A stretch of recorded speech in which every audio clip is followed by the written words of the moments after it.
Sedikitnya 14 anak dilaporkan meninggal dunia di negara bagian Madhya Pradesh, India, setelah mengkonsumsi sirup batuk bermerek Coldrev. Sementara itu, masih ada 8 anak yang dirawat di rumah sakit. Berdasarkan hasil uji laboratorium di Bhopal, sirup tersebut mengandung zat kimia beracun dietilen glikol dalam kadar yang melebihi batas aman. Dokter anak bernama Pravin Soni yang meresepkan obat tersebut, serta perusahaan pembuatnya Sresan Pharmaceuticals dari Tamil Nadu telah ditetapkan sebagai tersangka utama. Sejumlah apotek dan gudang penyimpanan obat di wilayah Parisia dan Chinwara telah disegel untuk kepentingan penyelidikan.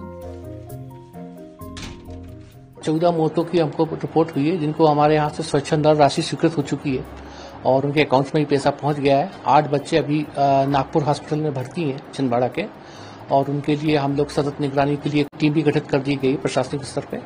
उसमें doctors हैं और कार्यपालक magistrate हैं, और जो उनके स्वास्थ्य परीक्षण के लिए सतत रूप से निगरानी रख रहे हैं और उनके जो भी आवश्यकताएं हैं उसकी पूर्ति करेंगे, उनके अभिभावकों के संपर्क में भी रहेंगे। भोपाल से जो लैब रिपोर्ट आई है उसमें भी ये मालूम पड़ा कि इसमें जो कंपाउंड होता है डाइथाइल ग्लाइकॉल, वो परमिसेबल लिमिट से जो है वो बहुत ज़्यादा था, और इस वजह से जो है बच्चों की जो है मृत्यु हुई है।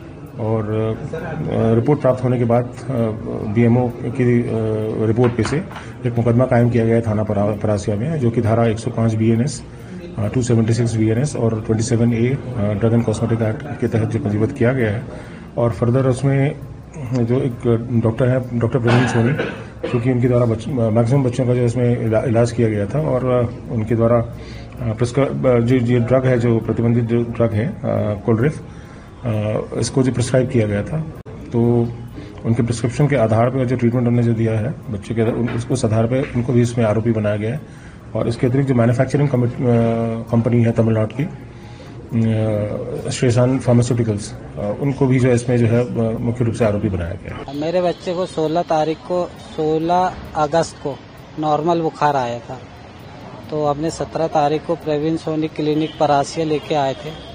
वहाँ पे बच्चे का इलाज करवाया, उन्होंने जो भी सायरप और टैबलेट दिया 3 दिन तक खिलाए उसको, कुछ आराम नहीं दिखा, तो फिर 20 तारीख को फिर लेके आए प्रवीण सोनी के क्लिनिक में। तो 20 तारीख को उन्हें ये कोल्ड्रिप सिरप जो अभी न्यूज़ में चल रहा है वो और टैबलेट दिया था। 2 दिन पिलाए बच्चे को, 22 अगस्त से उसको उल्टी चालू हो गई। तो 23 तारीख को हमने सीधा छिंदवाड़ा लेके गए GM श्रीवास्तव के डॉक्टर के पास। वहाँ पे सर ने देखा तो रात भर वहीं विवांता हॉस्पिटल में एडमिट किए।